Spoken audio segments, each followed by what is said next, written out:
In this chapter, we're going to start working on our swiper component. But before we proceed in this chapter, right now, if we log out, we don't really have a logout button yet. But if you click here on this icon, if you're on Chrome, and then go to cookies and data site data, click here, manage on device site data. Here, if we delete this one or delete all, click OK.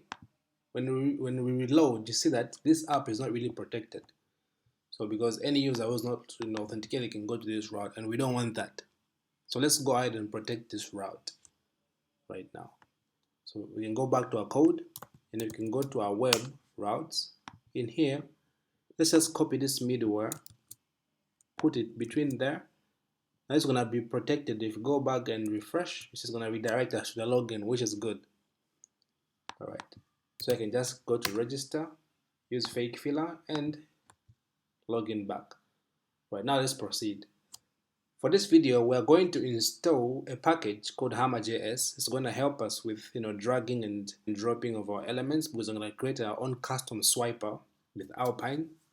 So to do that, let's open a new tab. And let's type Hammer.js npm. Click that, and hopefully you land on this first website, npm.js. Click there. Now in here, let's get this npm I install Hammer.js. Let's copy that. Now after copying that install command, let's go back to our code. In here, in the terminal, let's paste this command and click enter. Alright, awesome. Now after installing that, let's go to our app.js. In here, after import bootstrap, let's import another one.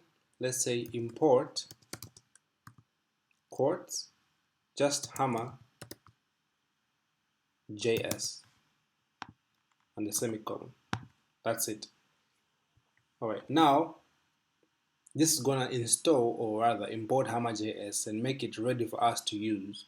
So before we start working on these drag and drop features, we actually have to come back here and actually design our component first. So for that, let's go to our next video where we're now going to start working on the swiper design.